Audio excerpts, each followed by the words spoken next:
आता आपल्या आवडत्या मालिकेचे संपूर्ण भाग मालिका प्रसारित झाल्यानंतर लगेचच पाहू शकता फक्त सन नेक्स्ट वर. भारतातील प्रेक्षकांसाठी मोफत सेवा.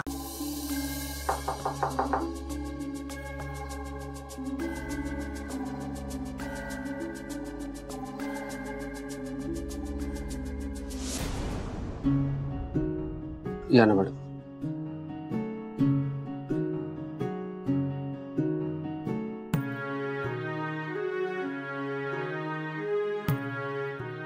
स्वानंदी, स्वानंदी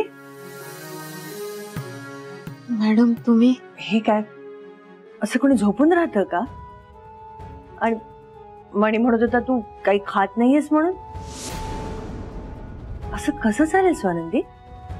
तू काळजी करू नको, आता मी आले ना सगळं नीट होईल. तुम्ही कशाला त्रास करून घेतला? त्रास? मुलगी त्रासात असताना कुठली आई शांत राहील?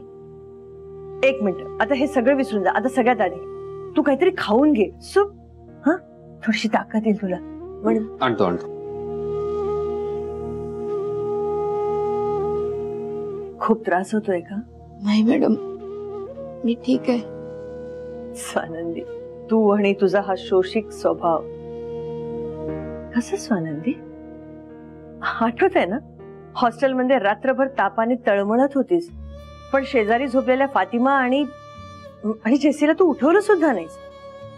मला त्रास होईल म्हणून तू मला सुद्धा उठवलं नाहीस. कसं स्वानंदी? या स्वार्थी जगात इतका चांगुलपणा नाही परा. मग एखाद दिवशी तो चांगुलपणा आपल्या अंगाशी येतो. मॅडम चल थोडस सूप पिऊन घे. मॅडम मला अजिबात भूक नाहीये, काहीच खायची इच्छा नाही होत आहे. मी तुला विचारत नाहीये, तुला सांगतेय हे सूप तुला प्यायचंय. आणि तुझ्यासाठी नाही, माझ्या नातवासाठी. कळलं? मॅडम स्वानंदी, आई म्हणतेस ना मला, मग माझं एवढंही ऐकणार नाहीस? चल उठ उठ उठ उठ उठ. चल पटकन. अहो आज सावकाश सावकाश.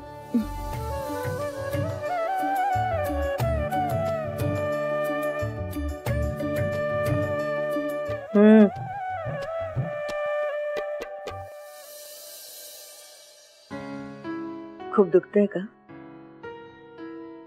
काय झालं हे सगळं? कशाने झालं हे? जे झालंय ते मॅडमना कळलं तर त्यांना खूप त्रास होईल. त्यांना काही कळता कामा नये. काही नाही मॅडम, रॅशेस आल्यात.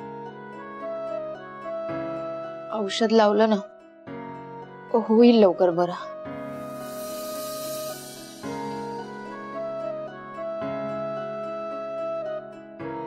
ओळखते मी तुला. तुझ्यावर या घरात कितीही अन्याय झाला ना तरी तू कधीच बोलणार नाहीस.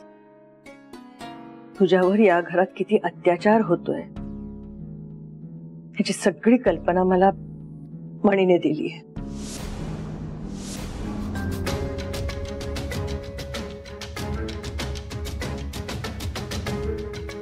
तू सोपी, तू सामान पॅक कर. सामान पॅक कर? ज्या घरात माझ्या मुलीवर जनावरासारखे अत्याचार होत आहेत त्या घरात मी माझ्या मुलीला एक क्षणही राहू देणार नाही. सामान पॅक कर. मी आलेच.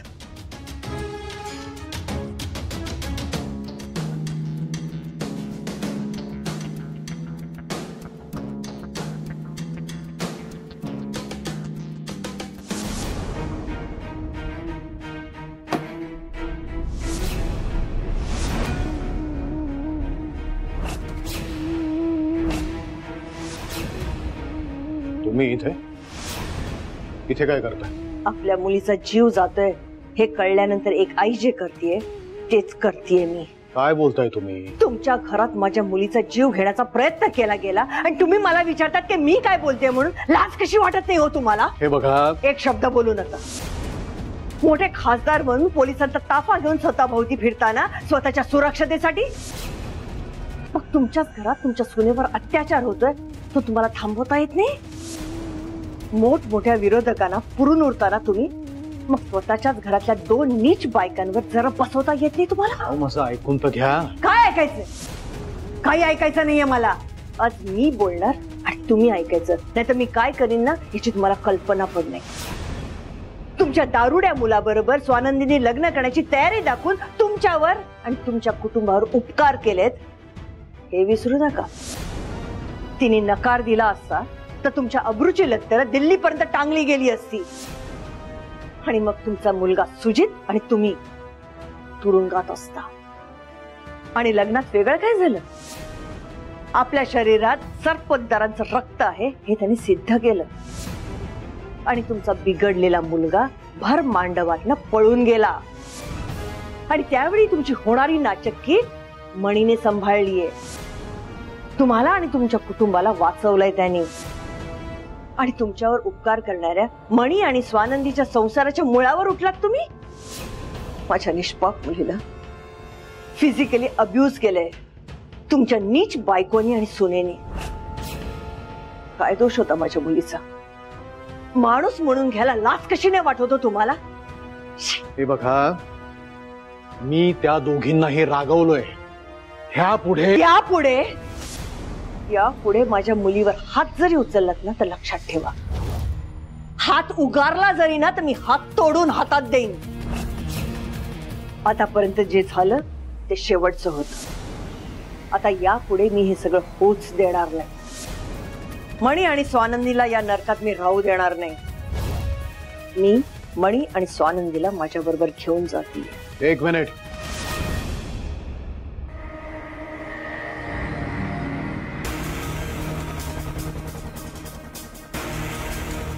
मणी आणि स्वानंदी इथेच राहणार, ते कुठेही जाणार नाहीयेत.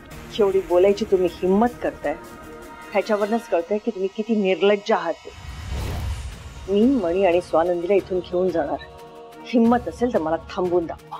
हे बघा, माझं ऐकून तरी घ्या. तुम्हाला हा एवढा राग येतोय, योग्य येतो. नाही, तुमच्या जागी मी असतो तर मलाही तेवढा राग आला असता. पण कुठलाही टोकाचा निर्णय घ्यायच्या आधी समोरची व्यक्ती काय बोलते हे एकदा ऐकून तरी घ्या. हे बघा, स्वानंदीची काळजी मलाही आहे. मणीला विचारा हवं तर तुम्ही स्वानंदीला विचारून बघा की प्रत्येक वेळेला मी स्वानंदीच्या पाठीशी उभा राहिलेलो आहे. ते जर नाही म्हणाले तर घेऊन जा तुम्ही.